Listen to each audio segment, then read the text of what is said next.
following is a paid message for the Niigaan and the Lone Ranger podcast. Hi, my name is Dan Lett, and I'm blessed to be the parent of two amazing kids, a boy and a girl. I think they're the best kids in the history of procreation. But then again, I'm their dad, so maybe I'm a bit biased. I think they're the best kids in the world, even when they leave their dirty socks on the kitchen counter, or when I find portions of uneaten Subway sandwiches lying on the floor of their bedrooms. And you know what? Who knows my kids better than me? Nobody. When you're constantly cleaning up after your kids, you get to know all of their deepest secrets. And because I know them so well, I made a point of explaining sex and sexuality to them at a young age. I wanted them to know that internet porn isn't a how-to guide for a fulfilling intimate relationship. I talked to both of them about the need to respect people of different cultures, races, and sexualities, and to stand up for anybody who is being bullied or abused. I had all these talks with my kids because, despite knowing they're the best kids in the world, I know my job as a parent is to help my kids treat other people, regardless of their differences, with compassion and understanding. That's why the Niigaan and the Lone Ranger podcast is the only podcast willing to fight for enhanced compassion and understanding in our school system. Gotta go now. One of my kids just tried to flush a pair of dirty underwear down the toilet. The Winnipeg Free Press proudly presents, in partnership with CJNU 93.7 FM, Niigaan and the Lone Ranger.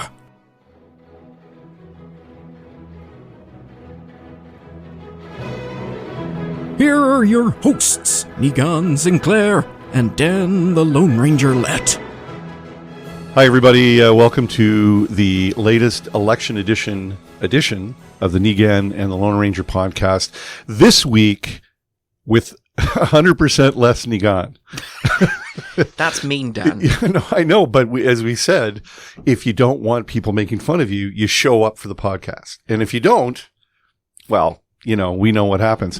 Niigaan is once again traveling on a secret mission. His whereabouts cannot be revealed. Nope. But he'll be back for our final election edition next week. But sitting in the guest host chair this week is our producer and CJNU station manager, Adam Glynn. A guest host? That's right. Before it was you just kept interrupting us, but now you're actually officially a guest host. Do I get a pay increase for this? Yeah. He's going to add a few extra zeros to the already long list of zeros. That's right. Yeah. Double Nothing is a large Americano from Tom Bargain, apparently. So other good coffee shops are, of course, available. Yes. It's been an interesting week, though, hasn't it? I mean, look at what's been going on with the polls. So we hit on this week. On the Tuesday of this week, we hit the exact halfway point in the campaign. And in short, Liberal scuffling, NDP still pumping stuff out every day, although we're not sure to what effect. And the Tories playing an unusual game of Find Heather. It is definitely strange. Yeah. They did just release, either last night or this morning, a television, what undoubtedly will be a television ad, talking about how Manitoba is the best province in the world. And please don't, whatever you do, don't, throw that all out the window by electing the heathen NDP. I added the last part in, but the message is pretty clear. And, she does not do, the party does announcements every day. She does an announcement about one every 3 days. Although she has, respect to the premier, leader of the PC party, she's been at a ton of debates. There actually have been a lot of leader debates. I know that you wrote about one of those debates recently and you were trying to work out realistically who are the winners in all of this.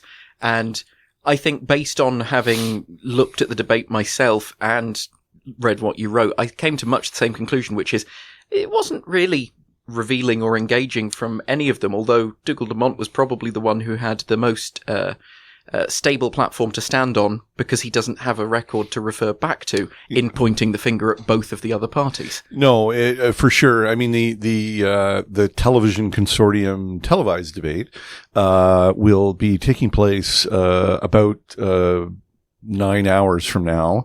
There's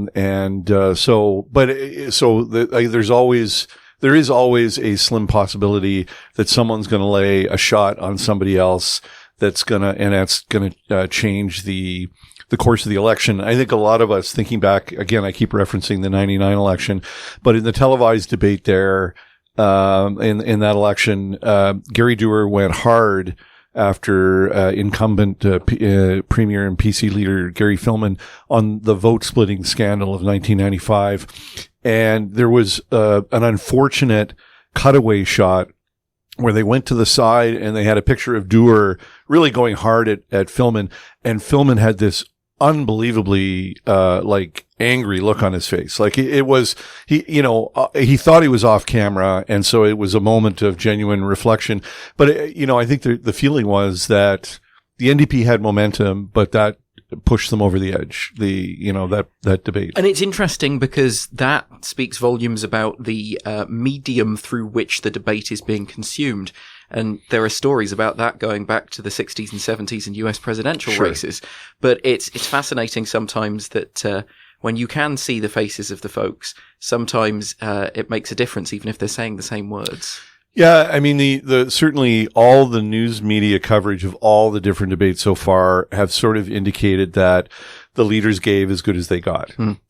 So I don't think there's been any profound shift in the in the narrative of the campaign. The narrative of the campaign, which, according to a recently released Free Press Probe Research CTV News Winnipeg poll, would suggest that the NDP are on the rise, fiercely on the rise. The Tories are on a precipitous decline, and the Liberals are languishing.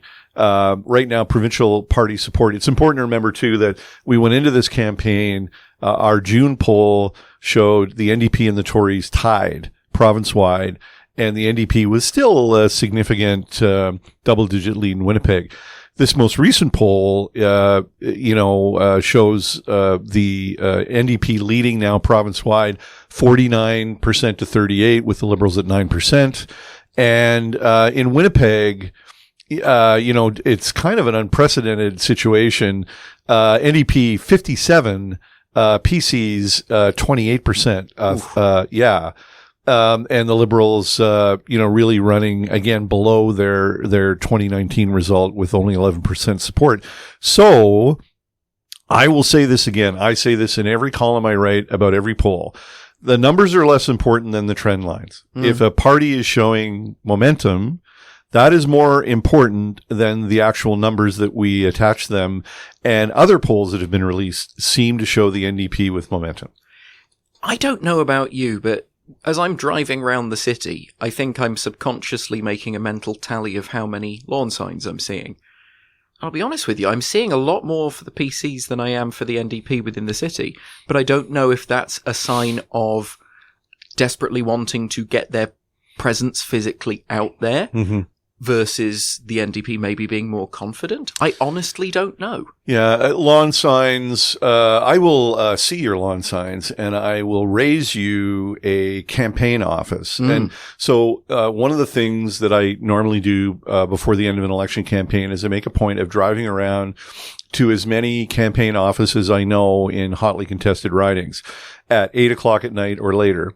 And if the lights are on and there's people inside, that is a sign that people think they're in it. Right. Okay. If there are, and there are many times you go there at 7, 8 o'clock and, the door's locked, the lights are off, there's nobody working the phones, doing voter ID stuff, then that is kind of a sign. Well, it's a sign of two things. It's a sign that, party polling shows that they don't have a chance. So they've pulled all the volunteers out of that riding and moved them into another riding that they need to shore up, or where they're on the attack, or they've given up the will to live. It's a bit harsh, but yeah. But and it's funny because I don't put a lot of stock in lawn signs because so few people put them up now compared to before. Although I would like to thank the pranksters in the Manitoba Liberal Party who, over the last few elections, have ordered up signs for my lawn. Who knows? It's probably a Tory prankster calling the Liberals and asking them to put a sign on my lawn. But I mean, usually at the end of every federal or provincial election, my backyard, there's like 7 signs stacked up against the garage. So thanks to whatever prankster of whatever political stripe that you didn't do that. And I just realized that I just planted a seed of an idea. I really have no one to blame but myself now. So, I don't know. I'm honestly more surprised that the Liberals have not gained any more traction based on the fact that they seem to have been running a reasonably good and clean campaign. And I would say that certainly in our podcast conversation with Dougal Lamont, he's been giving a very good account of himself. I think he did a great interview. Everything we threw at him, he answered, I thought, in a salient fashion. I think the reason, like, I don't know why. Nobody seems to know exactly why. I know that Liberals, and maybe it's an excuse, believe that federal Liberal unpopularity has bled over. That's certainly possible. But I also think too, the Liberals did not run a candidate in all 57 ridings. Which was a surprise because I think they very much intended to do so. Yeah, I mean, Dougal made it sound as if, it was part of this federal Liberal backlash. People didn't want to step forward. The fact is that, they can nominate, the kid who answers the phone in Dougal Lamont's office to be the candidate in Flin Flon, just to put a name on a ballot. And you know what? They're called paper candidates. Every party has a handful of paper candidates, like where they have no chance of winning, but they do want to put a name on the ballot. And, just not registering a paper candidate in those 8 rural and northern ridings it's a bad sign for the organizational capacity of the party. One thing that I do think will be interesting to watch this year is the fact that the voting system has changed slightly insofar as votes are going to be tabulated a lot more quickly and we're going to know more earlier in the night. And I really hope that happens. So do I. Anything is possible. Yeah. Yeah, like the polls close at 8 p.m. CBC's on a schedule. They need to declare a winner by 8:04. So I really, regardless of whether we've counted any of the votes, they just, kind of want to get in there. Sorry. Is that too soon to go back to that? But no. Other good outlets are, of course, available. Yes, that's right. We're all just prognosticating at this point, of course. No, for sure. I mean, I think if the poll results are not just an indication of momentum, but magnitude in the change's support, then it should be revealed pretty early. But then again, I am going to stick with my original forecast, my prognostication, which is I'm not picking a winner, but I am saying that it's going to be tight. Right. I still think it'll be tighter than we think. And for those of you scoring at home, 30 is the magic number for bingo in this election. 30 seats 29 gets you a majority, but 30 gets you a majority where you can afford to sacrifice one MLA to be speaker, right, which is huge. So 30 is the number. And there's no easy segue. So I'm just going to say, well, if you want a nice segue, I was going to say, well, with the NDP surging in the polls and the trends seem to be moving in a certain direction, what a fascinating time to have as our featured guest this week, the leader of the Manitoba NDP. Oh my God. Behold the wonder of the professional radio, journalist and thinking on the feed. I just like to think at this point, this could end up being the Adam and the Lone Ranger podcast. Niigaan may be dead to us after this if we get a good reaction. So what Dan says does not represent my thoughts, nor the thoughts of it. No, yeah. Niigaan, we miss you, and we hope you're having fun out where you were. And of course, Niigaan was in the studio with us when we had a chance to sit down with Wab Kinew. Yeah. So here is our feature interview with the second of the 3 party leaders, NDP Leader Wab Kinew. In the second of our series of podcasts interviewing the leaders of Manitoba's main political parties, we're very pleased to have NDP leader Wab Kinew here today. And Wab is actually a return visitor. I was going to say, our first return guest. Yeah. So you didn't learn the first time. Well, You're supposed to. You're trying to scare me away. I had somebody tell me that this podcast is a little like skydiving. So like the first time you jump out of the plane, it's not a problem because you don't know what it's like. But the second time someone asks you to jump out of the plane, it's like, well, I'll get back to you. Yeah. So we appreciate. You came for the second dive. Yeah, we appreciate the second visit, and this now in the crucible of an election campaign. This is the part of the job you sign up for. This is where rubber meets the road.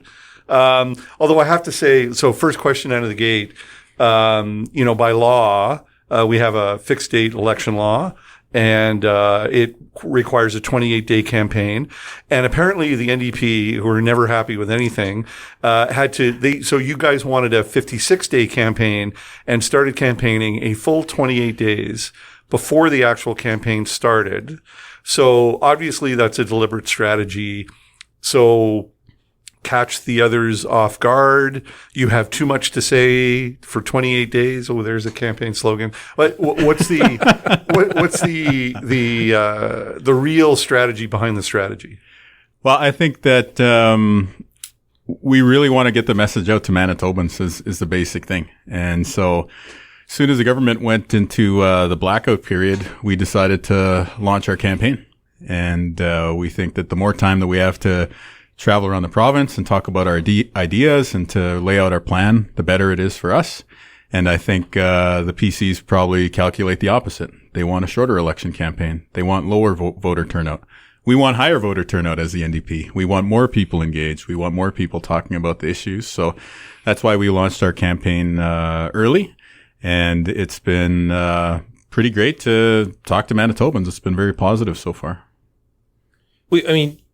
You have lots of brand new people who this is in many ways their first or maybe second, but go around when it comes to an election campaign. Are you seeing people sort of, is it a steep learning curve? Is it, this is your second, right? Yeah, this is second time that I've been able to run in a general election. It's a high honor. I feel very lucky to do what I do. And getting to talk to people around the province is the best part of the job, which is what this period is all about. So we're at a given press conference each day. But yesterday a guy stopped in a truck and he started, yelling from out his window during the press conference. And we actually had, even though that sounds like it's going to get off onto a terrible footing when you describe it that way, we actually had a lot of common ground and it was a positive conversation. This morning, before we even went to the press conference, I'm just leaving my front door and somebody stops in a vehicle that is from their employer. I'm not going to name it because you want to respect the person's privacy, but he stops in his employer's vehicle and he just starts, stream of consciousness. Here's what I think about the PCs. Here's what I think about you. I'm not usually, but this time I think I'm going to support you. And, it's because of this and that. I'm frustrated with the direction. Here's what I like about what you're doing. Here's some ideas for things I think you could change. Like he just launched into this 4-minute. I find that really fascinating. How people think, how Manitobans approach the issues. I believe Manitobans are smart. Like even folks who may not follow the ins and outs that, the people on this podcast discussing right now, to the detail that we do. People generally catch the broad strokes of what's happening and are pretty tuned in to whether they buy it, they don't buy it, what their feelings are on a given topic. And so it's a learning experience for me to continuously try to stay tapped into that and try to hear where people are at. And I do think that the healthcare theme is really strong. And then the cost of living theme is very strong. Cost of living has been this issue that's been simmering, for a while now, but recently it really seems to have emerged onto, the top of everyone's, minds. And I think, if you talk to our candidates, to your point about our team, I think that they'd say the same thing. We got people who are running. We have one candidate who's got a legitimate shot at becoming the longest serving MLA in Manitoba history if he gets elected this time and maybe one other time after that. And we have other people who are right at the beginning of their political careers. And I think most of their experiences are probably similar to what I'm describing here. I think there is always, though, a dynamic tension in an election campaign about everything that you want to say. And I have no like I completely believe, and I actually kind of empathize with the idea that we've got a lot to say. We want to get out and say it. We want to meet people. But, like, you know, is there not a risk at some point that if you have so much to say, like if you bombard people, so often, over such a long period of time that, you know, it starts to become kind of noise in the background? Well, I think if we consider healthcare, which is our top issue, and it's the top issue if you look at public opinion research for Manitobans, or if you just go canvassing and you talk to people on their doorstep or on the street, it is such a big part of government. It's such a big system that it requires speaking about it over multiple days. And so I think if you look at the broad contours of our campaign, the election campaign we've run, when it comes to healthcare specifically, we came out first and said it has to start with staffing. Nothing else in healthcare is going to move forward unless we address the staffing issues. So here's our plan on staffing. You know, it starts with retaining the people we currently have, then it's about recruitment and education, and then it's about a plan for the future. Then once we touched on staffing, then we're like emergency services. ERs, the ERs that were closed, but also new ERs in areas that need them. And then from ERs, there's an intermediate level between your family doctor and before you get to the ER, which is urgent care. But we're proposing more clinics like the one on Corridon, where you book online, go in, see an ER doc, and you're back in your car in 15 minutes. So that in between level of care, there's primary care, there's home care. There's so many different aspects of this prism that is the healthcare system that I think it requires us spending a lot of time explaining each of these ideas on a given day, hopefully communicating and connecting with people. Like, here's what we really got to get right about staffing. Let's say, here's what we got to do on staffing in particular. Some days even drilling down more specifically, here's what we have to do about hiring paramedics. Here's what we have to do about hiring nurses. And so for us, that's part of the reason why we think a longer campaign is beneficial, because you can tune in on a given day and maybe catch what we're saying about emergency rooms, catch what we're saying about neighborhood clinics. But if you don't tune in each and every day, you miss some of those specific announcements. Hopefully you catch that we have a comprehensive plan on healthcare that includes everything from helping seniors age in place in the community all the way to what do you do in the case of an emergency, right, and everything in between. Well, so much of the campaign has been about replacing things, and I mean, in many ways, talking about replacing things that the PCs have cut, and talking about the Dauphin jail, for example, and things like that. But the real kickoff for the campaign was in the middle of August.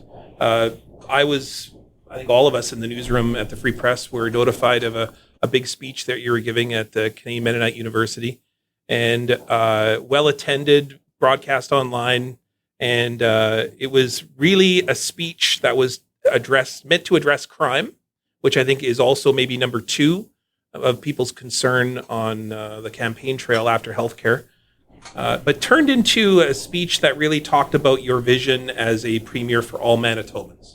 Yeah. And I think in many ways there's a very iconic line in the speech that says that the Conservatives don't really want to talk about crime. They want to talk about the fact that you have a braid. And so we've been on the podcast talking about it as a sort of I have a braid speech, you know, so, because it's really about very Niigaan joke, I'll say. Okay, well, all right. So I'm coming out. No, I'm coming out now. It's my joke. Okay, but I was afraid to say it. So Dan was the one who called and said, "Hey, what do you think about this?" And I said, "Well, it's probably better if I say stuff." Like that. But anyways, so fair. But I mean, so much about this campaign as it was with previous campaigns, and I think people perhaps thought that the tone would shift when Brian Pallister left the party, would be it's just been really about you. It's been about taking shots at you and your past, and we've talked about this in the podcast before.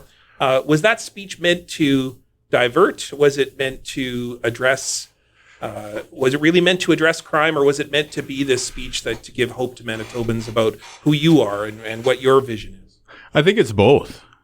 Crime is an important issue, and I do want Manitobans to know that my view, and I think the view of where most people are at, is when something terrible happens in the street, there needs to be accountability. You got to be tough in your response there. But we also know, because of our experiences here in Manitoba, going back to the Aboriginal Justice Inquiry and earlier, because of George Floyd, because of the TRC, any number of public journeys we've been on together, that we also need to improve things when we're dealing with people once they get into the justice system. And here's where I talked in the speech about too often prisons and institutions become gangster university. You send somebody who's a low-level offender with addictions into these institutions, and they come out a hardened criminal with gang affiliations. That doesn't make any of us safer. So I also wanted to challenge some of the status quo approaches that I think are very common sense. I think if you talk to a correctional officer, you talk to the average person on the street, you talk to Manitobans from any region, they'll tell you we need a new approach. We do need accountability and to be tough on crime in the first instance, but we also got to be smarter on the way we tackle the causes of crime. We got to be tough on that too. So first and foremost, it was about dealing with that and getting that message out there, which I think is where Manitobans are at. But also, and I'm glad you picked up on this, the theme of the speech is unity. It's unity for Manitoba. And part of that is political, but part of that is also, I think, a value statement for the province. When we talk about these really tough issues, it's easy to get discouraged about healthcare because you look at the frustration of the front lines here in Manitoba and you're like, wow, things are really bad. And then you turn on the national news and then it's like, it's really bad in BC and Ontario as well. So the average Manitoban might be forgiven for saying, you know what, maybe we can't even fix healthcare. But I fundamentally reject that. And I say that, you know what, we can do difficult things. We can do tough things if we do them together. Same thing with crime in this speech. We're dealing with trying to have a strong response to bad things we see happening in our communities today, while also learning lessons from grappling with these generational issues like the intergenerational impacts of residential schools. That's not easy. The only way we're going to do it is if we do it together and we pull in voices from all sides, voices from law enforcement, community, educators, different generations, different cultural communities.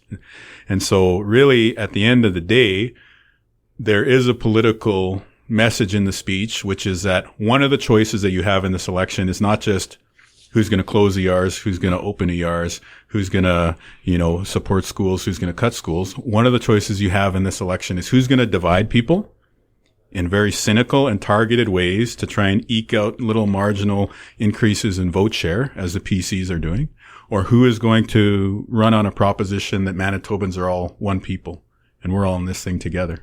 And that's, the message, make life better together. We're saying unity as opposed to division. And so that speech, among other things, was the opportunity to say, here's how I see it.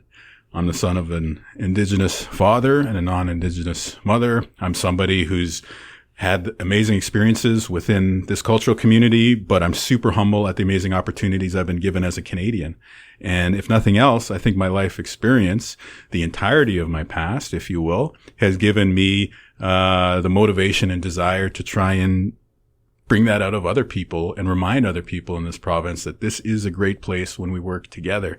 This is a great future we have when we work together, and to try and appeal to that. And I think at the end of the day, it also fits with our party's mission because that is fundamentally a progressive idea. At the end of the day, the basic progressive idea is we do things together. And the basic conservative idea is you do things by yourself. So we have had conversation about this recently on the podcast and offline as well. But, and I'll admit, first off, I'm going right to one of the more cynical interpretations of your speech. But leading up to the speech, there were efforts, and not just by progressive conservatives, but I also think by some people in the Indigenous community to suggest that the NDP didn't want to talk that much about Indigenous issues, didn't want to talk about the landfill search. And I'll ask you for your interpretation. We certainly feel as if there is some sort of a backlash against reconciliation right now. I think I'm confident in saying I detect that the Tories are trying to play off that a little bit. Is this, I want to be the premier for all Manitobans, has been interpreted, even in the parts of the Indigenous community, as being I don't want to be the Indigenous premier as well. And I will say, I'm not exactly sure how you win that, a discussion like that or position yourself like that. But have you thought about these things, about how different people are interpreting your speech? I've definitely thought about it. And I would say I want to be the best premier that I could be, not the most Indigenous premier that I could be.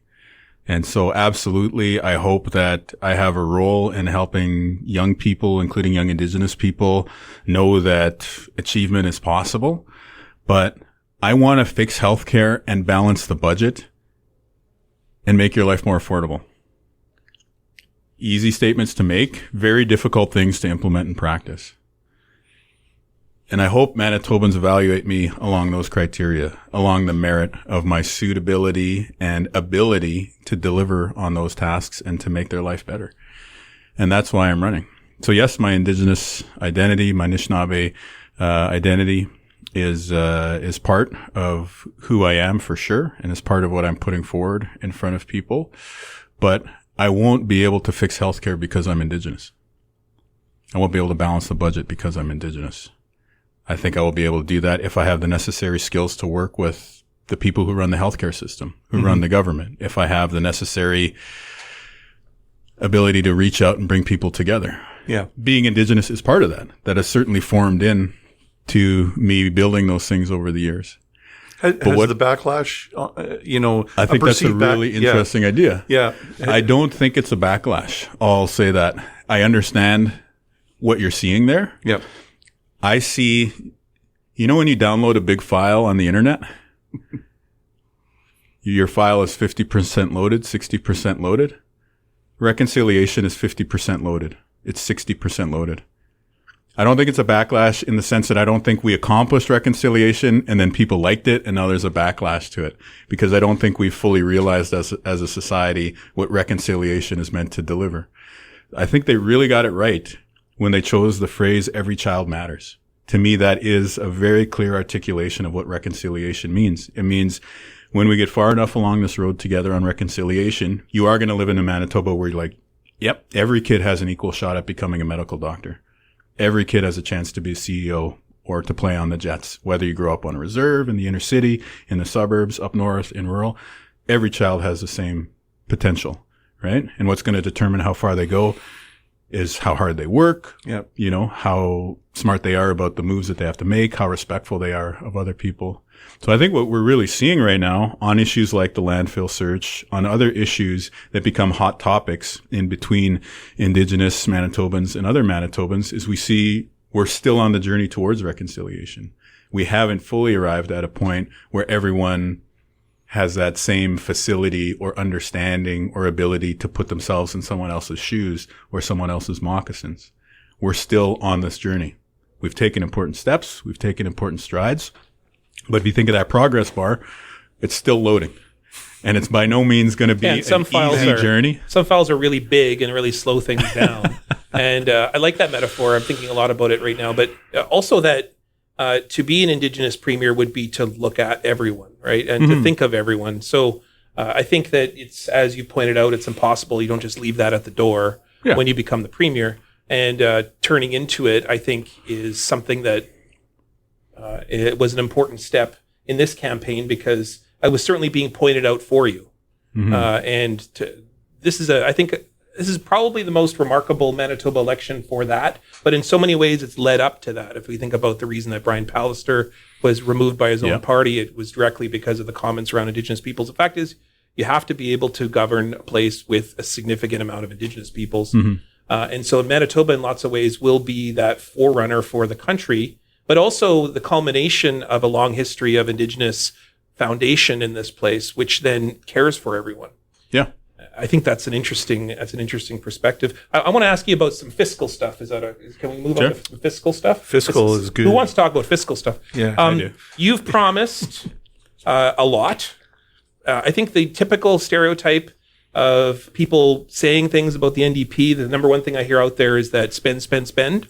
And you've promised to hire 300 nurses, 400 physicians, paramedics, home care staff, open up the Dauphin jail. I talked about a little bit of, so much about this has been replacing some really hard austerity cuts, but of course your own vision as well about expanding the healthcare system. What's your plans to pay for some of these things, particularly when you see on the other side of the political spectrum, they're talking about having a court trial to get rid of the carbon tax? Well, the current version of the Manitoba PCs has no semblance of fiscal responsibility associated with it. Nobody who's seriously fiscally responsible would look at the promises they've laid out and think that they can balance the budget at a time when GDP growth has stalled in Canada. So let's just put the PC credibility on this issue to the side and park it. On our side of the ledger, it's a fully costed platform. We are committing to doing a lot of things, but we laid it all out first and then explained at every step of the way how much each step is going to cost and how to pay for it. This interesting thing has happened starting under Pallister, but it's continued under Stephenson, where they basically park $500 million in discretionary funding in every year's budget. And then typically what happens is March Madness rolls around and then they have big giveaways to some companies. They mail out checks to everybody. They do these things that they've been trying to do for the past 2 years since they've been really studying the polls and trying to turn things around on that side of the equation. That money is built into the budget now on an annual basis. And our fundamental fiscal proposal is, instead of scrambling each year on initiatives designed to chase popularity, why don't we use that money to invest in healthcare? Why don't we use that money to invest in communities and the economy to create jobs and to make life more affordable? So that's basically how our fiscal plan works. Is the money is there. It exists because of more transfer payments to the provincial government, and it's currently just being held in a discretionary, part of the budget right now that the PCs have been using each and every year. And we're saying we have a multi-year strategic plan focused on healthcare and some other economic investments that we are comfortable sharing with you as a 4-year plan that we think would be a much wiser and strategic use of this money to help communities. So you're saying that this could happen almost immediately because of the money's already in the budget? Yes. We're not talking about waiting a whole new budgetary year for a new vision, or we're talking about it can happen very quickly. Yeah, we can start on the path immediately, and this path takes us to balance within a first 4-year mandate should we get the great opportunity to form government. So there's a couple of pledges that came through early, and I'm going to suggest that I think most people, and I don't, like, you're out talking to average Manitobans. I'll admit I don't. So I'm talking to strategists, fundraisers, Sure. Yep. inside people in all the parties. So reduction in gas tax, Yep. affordability measure, and hydro freeze, affordability measure. Now, the hydro freeze in particular is a complex pledge that you've made, and I'm not going to do justice to it right now. I'm going to admit that right off. However, I will tell you that the people within the NDP who are not working in the campaign, but I still think are opinion leading, will say, and I'll say for them, have trouble believing that you guys actually believe these are good ideas. What they do believe is that it's smart campaigning. You are taking arrows out of the out of the Tory quiver. So gas tax, you've got an affordability measure. It's a tax reduction of sorts. Takes, a little bit of, attention away from the fact that the federal carbon tax is charged on natural gas and Manitoba hydro bills. And the hydro freeze, the Tories have made a hash out of hydro. Yep, sure have. But in terms of, I think the people I've talked to, and I concur with them, find these to be, a little, outside, what we would expect NDP policies to be on hydro and fossil fuels. So I'll sort of say, explain the thinking behind it. Before I have some other cheeky observation to make, but yeah, because these are not typical NDP policies. Well, that might be a good thing when you're trying to persuade more people than have voted NDP in the past to vote for you, would be my first comment. On the hydro rate freeze, I think our team, myself included, have a huge belief in how important hydro is to the future of this province. And it touches on so many things, primarily the future of our economy, but also climate change, reconciliation with hydro-affected Indigenous nations, workforce development, and good jobs. That hydro employs people in every part of the province, right? Mm-hmm. This is, people everywhere work for hydro. You have to have a strong utility. And because it's a publicly owned corporation, you have to have the public support for it. Hydro also has to worry about the public opinion. And I think one of the fundamental ways that hydro can rebuild public support for its mandate is by helping people out right now through this cost of living crisis. And so as part of a plan to combat climate change and advance reconciliation and create clean energy jobs for the future, I think an affordability pledge from hydro helps to create the social license for us to do that. Can I just, Yeah. but you guys were really strong on Bill 36, which for those of you scoring at home, Yep. was a bill to eviscerate the regulatory system in Manitoba. It allows the government for at least the first 5 years, by cabinet decree to set hydro rates without any thoughtful analysis. So you guys, correct me if I'm wrong, Bill 36 bad. What you Bad, want, and yeah. we would like to repeal it. Yeah. Okay. But repealing it and restoring faith in the PUB, even the Consumers Coalition came out and said, you're not going to restore faith in the PUB or guarantee long-term hydro stability by issuing a political directive to freeze rates. And we won't. We'll work with hydro. We'll figure out how much revenue would you need to offset to deliver a rate freeze. And we believe that number is 37.5 million. Because it's, it's just shy of 20 million in terms of 1% increase equals that amount of revenue each year. We'll work with hydro. How much would you need to deliver a rate freeze? Okay, we're going to reduce the royalty payments you make to the province by that amount. And then you submit your general rate application, send a GRA to the pub. And we'll have the Public Utilities Board be the final arbiter of this matter. Okay.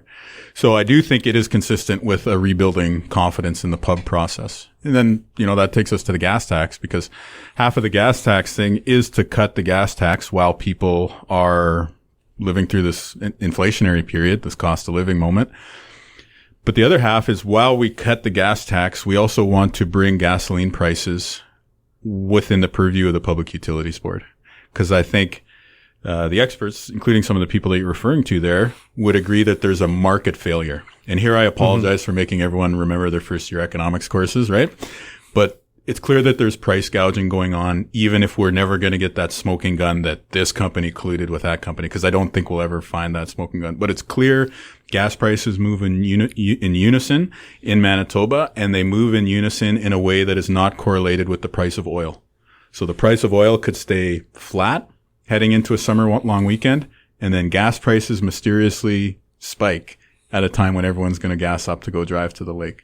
And so I think there's a need to regulate the prices there to help the average consumer respond to this market failure. Which brings me to the environmental side of the gas tax pledge, which is this, to me, is an important part of a just transition. The left wing is losing the argument on the carbon tax right now. I think everyone can see that that's happening. And whether the federal liberals climb down from this or not, that's outside of my hands. But what I do think we need to do is we need to send a message to that average blue collar person, the average middle class person out there who's maybe hearing all this stuff, that, you have to make a choice between clean energy and, your family's economic well-being. We need to send a message. You know what? A party that's on the progressive side, like the Manitoba NDP, is on your side too. And we're not going to just leave you folks behind. So yeah, for 6 months or 12 months, however this inflationary, however long it lasts, we will temporarily reduce gas prices to help you get by. By the way, we're going to do EV and plug-in hybrid incentives. We're going to build out the charging network. We're going to invest in hydrogen for Winnipeg Transit. We're going to invest in retrofitting your home, heat pumps, making all the steps that we know need to happen to get to net zero. And then hopefully that is the genesis of a real just transition in Manitoba, where people can look and say, yeah, they are climate leaders, but they also understand that most families cannot afford to make the switch to entirely clean energy just yet. And so they're going to help us get through this period until we can afford to do so. The Dunsky report, which I'm going to take a pat in the back here. The Dunsky report that the Tory government wouldn't release and that I got a copy of. Well done. Thank you. Says there needs to be a made in Manitoba carbon tax. Is there a made in Manitoba carbon tax in the near future of an NDP government? That is one ideological perspective. And let's not forget that the carbon tax idea actually comes from the right wing. So yet again, you have the conservatives attacking an idea that they came up with. And this sort of thing happens all the time. In order for us to have a strong economy, we need to guarantee price stability for the large employers. which include foundries and, large processing facilities in some of the mines in northern Manitoba.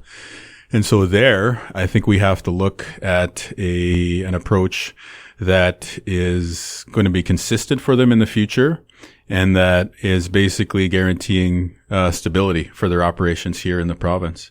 And that's part of the let's bring the blue collar with us towards this just transition that most folks in the climate world seem to invest in.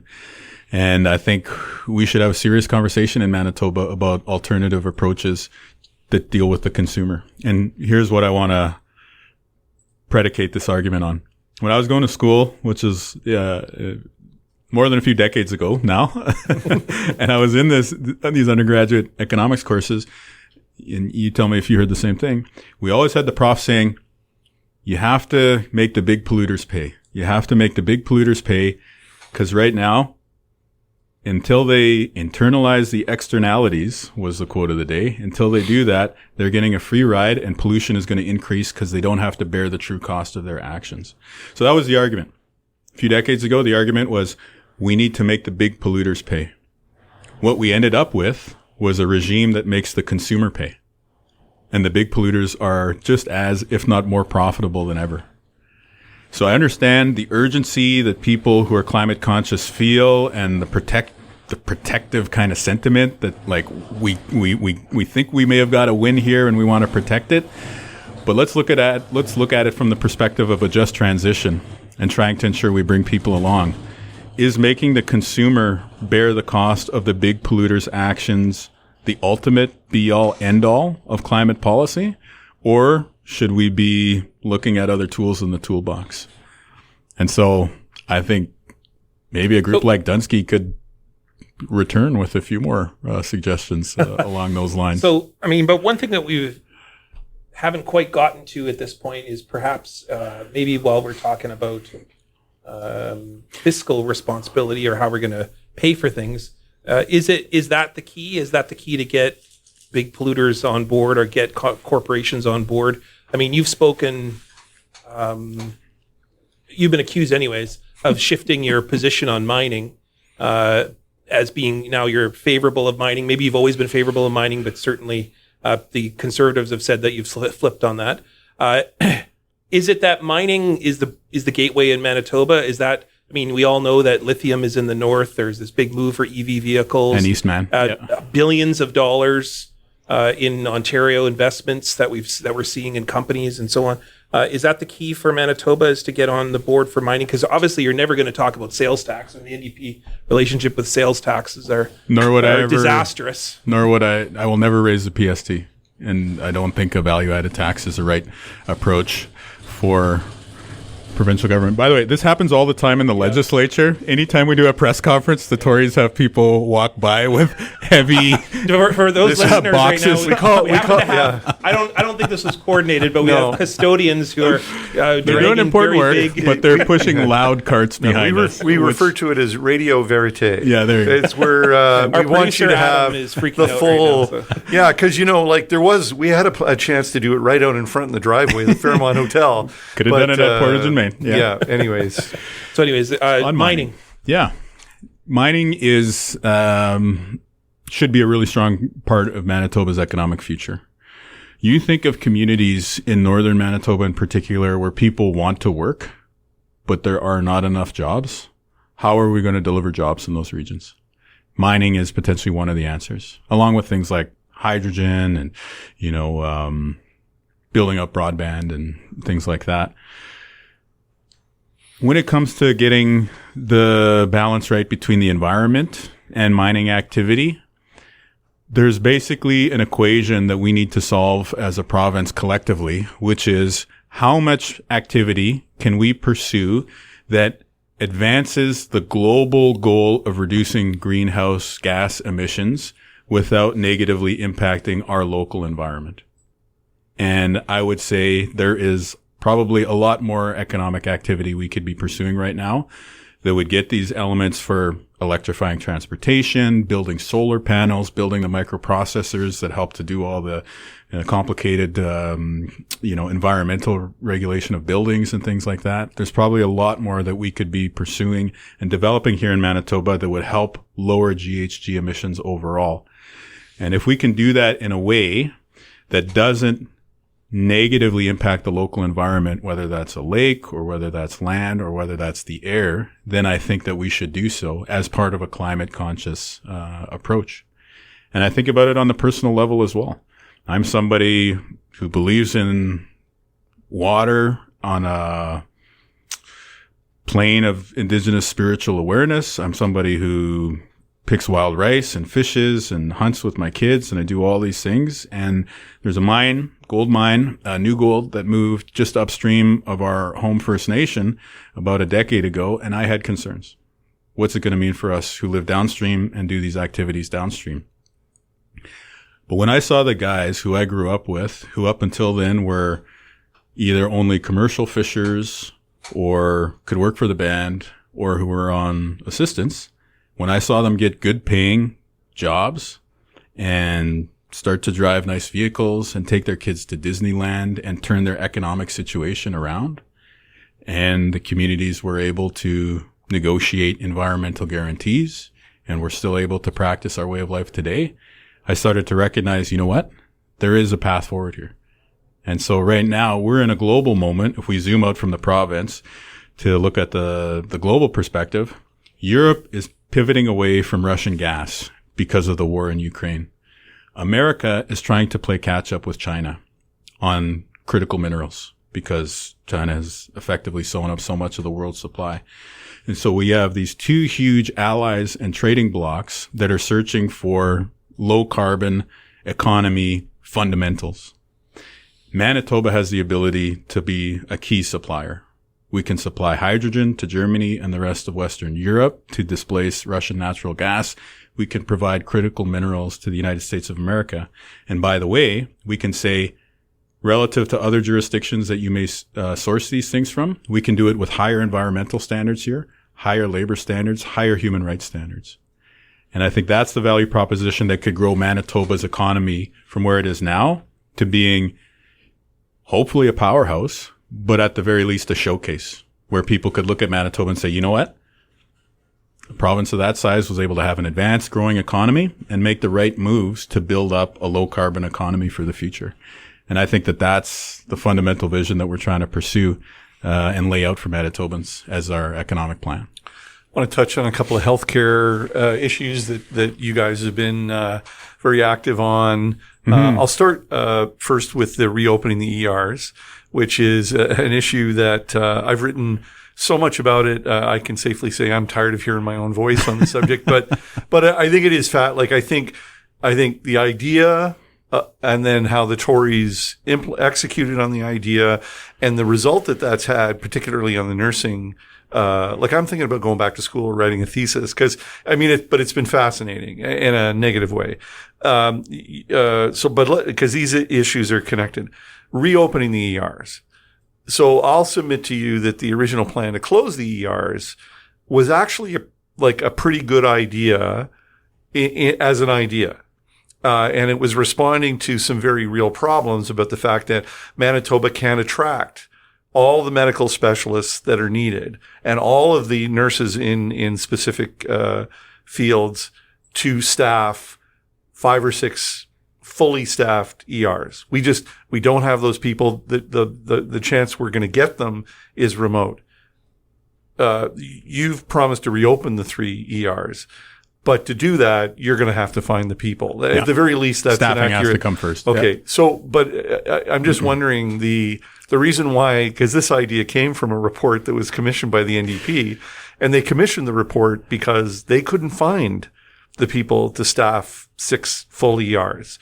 So I'm just wondering now, easy's not the word, but I'm just saying, like, is there any kind of a recruitment campaign that's really going to find those people? Yeah, it's going to be hard work, 100%. Staffing up healthcare right now is going to be a difficult task. And that's why we got to do it together. That's why the message of unity is at the center of our campaign, because the only way we accomplish something hard, like hiring nurses during a nationwide healthcare staffing crisis, is by being ambitious, but also being skilled at bringing people together to accomplish a difficult goal. So I fully recognize that this is an ambitious task, and it's something that I think is important. I think that we have to recognize that COVID changed everything for healthcare.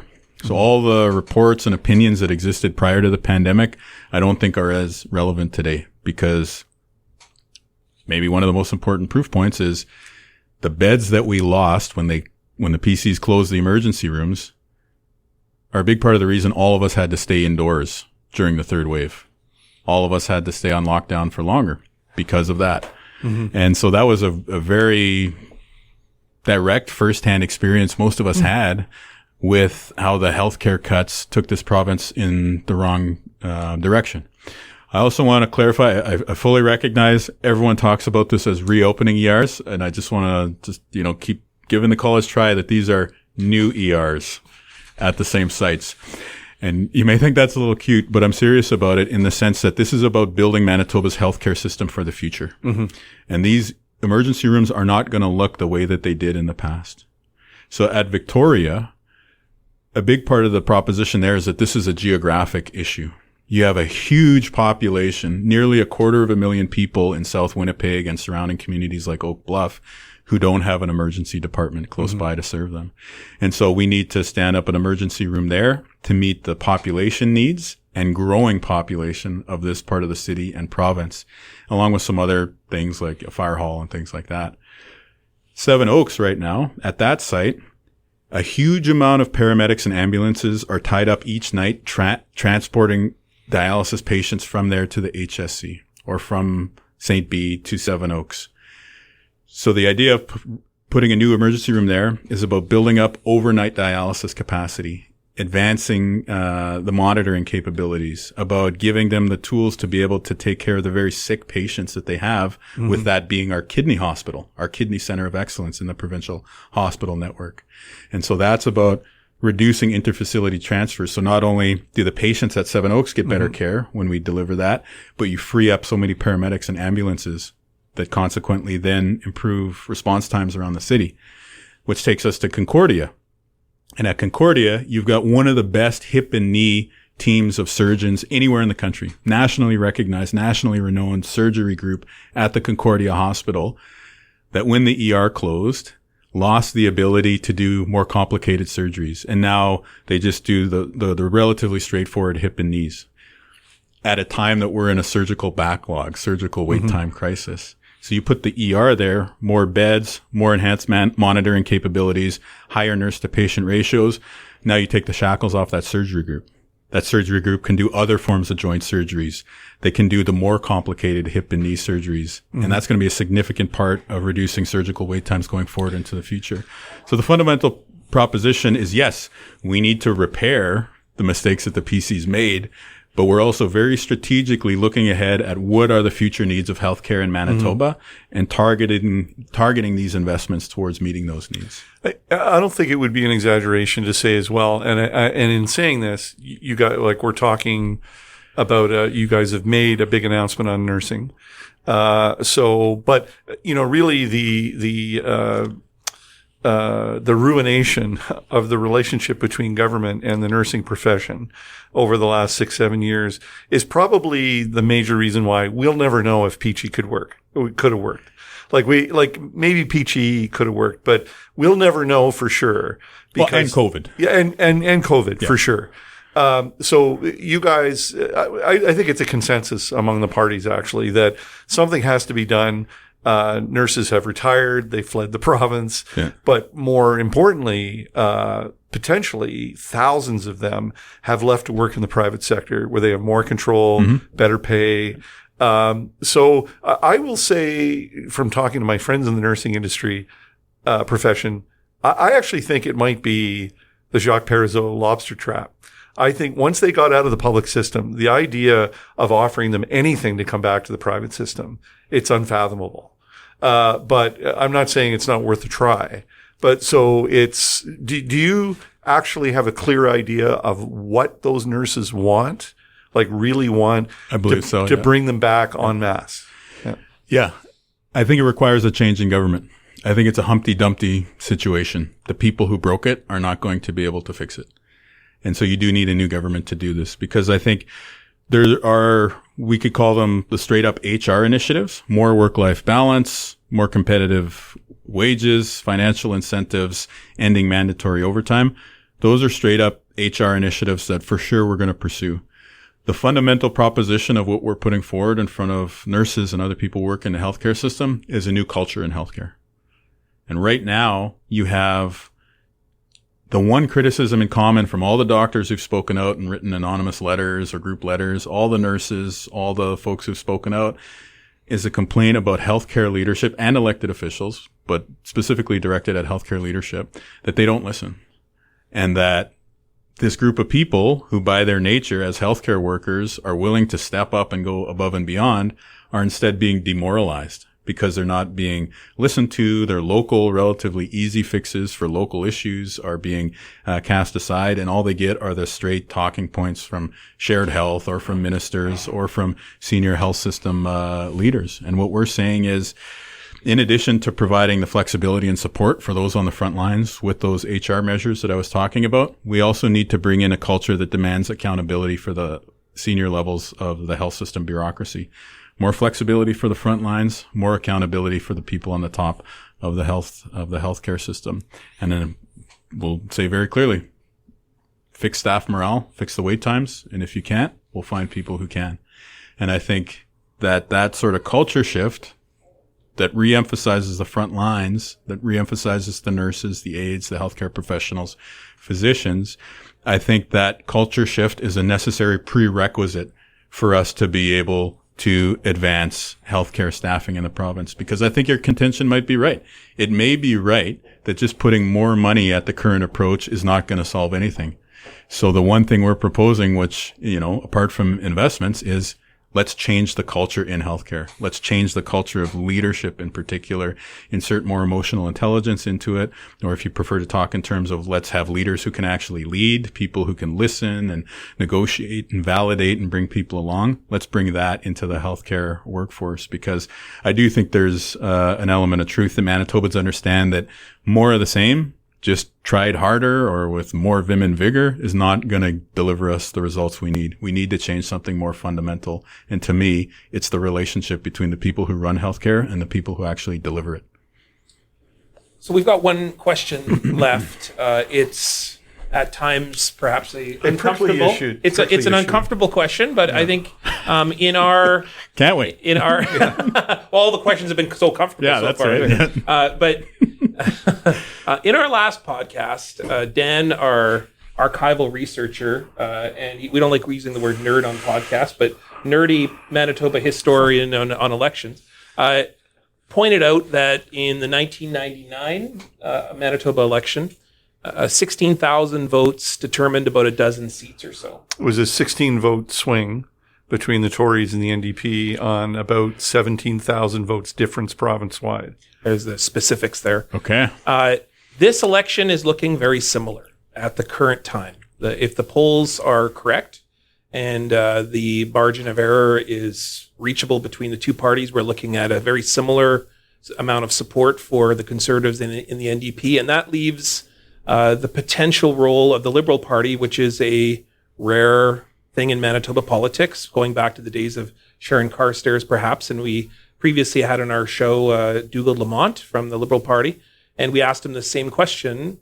There is a potential that there may be a few thousand votes that would result in a very close, tight election where the Liberals maybe have a role in the provincial government and in perhaps minority mandate. Would you be interested in working with the Liberal Party? And if so, what would that look like? Well, what issues perhaps do you see as connective threads between the two of you? Well, I'd be prepared to work with anyone in Manitoba if we can do good things for the province. And in the scenarios that you're considering, maybe there's a scenario where we have to ask a progressive Conservative to serve as the Speaker of the House. Again, all things are possible. But on a more I'm writing that realistic level. No, a big We star. may be making news on the podcast here. Tory is speaker. You know, Myrna Dreger might run again if you were Just to hear that. Just to hear that, yeah. But on a more serious level, what I would say is you think about the boards that the province appoints. If there's a conservative candidate there who can help bring expertise to the way we run a Crown business, then I would happily work with them. If there's somebody with a Liberal affiliation who can serve on a regional health authority board and advance the culture change that I'm talking about, I would happily work with him. But right now, during this election period, I am asking for your vote. I am asking for you to vote for the Manitoba NDP. I think that if you want to fix healthcare and deliver a more affordable quality of life, we need a change in government. And so that's why your vote is so important. So whether you're somebody who's disillusioned with the Progressive Conservatives, somebody who's considering a Liberal vote, this time around, I'm asking you to vote for the Manitoba NDP so that we can have a change in government and pursue the new approach that I'm talking about. So you've gone through the second run. How was the second visit to the podcast? Was it as enjoyable as the first? It was definitely a good time. I mean, 1A, 1B in terms of like all-time great podcasts. If you only have one podcast to do, you should do this podcast. Like, we should get that on the poster. We don't have a poster. Love all your children equally. Yes, that's right. Yeah, I mean, here's what else you need to know today. You guys could work in a catchphrase like that, and then, you know, I definitely rank you above the daily in my podcast. Podcast list. Flattery will get you everywhere. But we didn't talk about butter tarts this time around, so I'd say that's a win. Or raisins. Or raisins. That's right. Sorry. You have to listen to the entire archive to figure out why raisins are a weird recurring topic in the world of this podcast anyways. But yeah, big miigwech, thanks for coming on the podcast, especially in the middle of an election campaign. Where your schedule is down to the minute, and I can see your staff quickly planning out your next visit. She's buying more parking, I think, on her phone. Yeah, that's probably right. Downtown parking. Yeah. Big thanks for coming over to hang out with us here at the CJNU studios for the Niigaan and Lone Ranger podcast. Yeah, thank you very much. And we do say this to every leader who comes in. Good luck on October the 3rd. Well, thank you, and thanks so much for what you do.